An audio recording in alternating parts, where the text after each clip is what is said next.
रूडा का जो आइडिया था वो उनके जहन में किसने उनको प्रेजेंट किया? देखें, उस वक्त वहाँ पे ये रूडा का आइडिया जो ये सिर्फ इमरान खान के ज़माने का नहीं, ये 2014 से चल रहा है।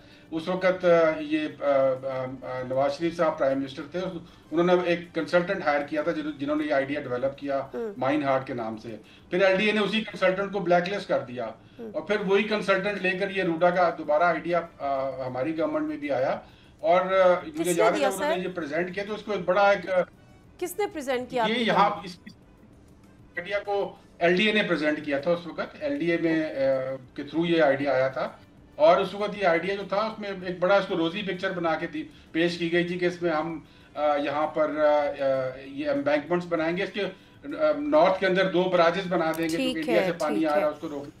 यानी आप उससे भी अगेंस्ट थे, आप उससे भी रूडा के अगेंस्ट थे और वक्त ने साबित किया कि ये गलत था, ये गलत फैसला था इमरान खान साहब का। बिल्कुल गलत साबित हुआ और आज देखेंगे 14 या 15 सोसाइटियां जो उसके अंदर बनी हुई है तमाम इस वक्त फ्लड में आई हैं और दूसरा हमने एक बहुत बड़ा हथियार दे दिया अपने अजली दुश्मन इंडिया के हाथ में। उनको तो नजर आ गया कि अगर यहाँ पर नया लाहौर बनता है तो उसकी तबाही की चाबी तो हमारे पास होगी। जिस वक्त हम चाहेंगे रावी का पानी खोलेंगे और वो पूरा का पूरा नया शहर तबाह हो जाएगा। ठीक है, ये जो अब हमने सोचना है इस सैलाब के बाद कि क्या हम उस रावी के पेट के अंदर सोसाइटियां बनाना चाहते हैं, क्या हम उस रावी के पेट को ये समझ के कि ये सैलाब 5 साल से नहीं आया तो आएगा ही नहीं।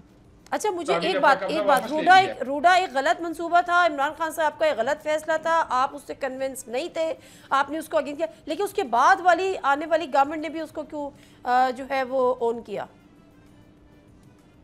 ये उनकी भी गलती थी मेरे ख्याल में कि रूडा का एक बिल्कुल गलत कॉन्सेप्ट था। हाई कोर्ट ने इसके खिलाफ फैसला दिया और फिर वो सुप्रीम कोर्ट में जाके ओवरटर्न हो गया, लेकिन वो हाई कोर्ट के फैसले उन्होंने वही कॉन्सेप्ट जो उस वक्त मैं भी उसको प्रपोज कर रहा था कि जो एशियन डेवलपमेंट बैंक ने बहुत अच्छा प्रपोजल बनाया था, उस पर डेवलपमेंट भी हो सकती थी।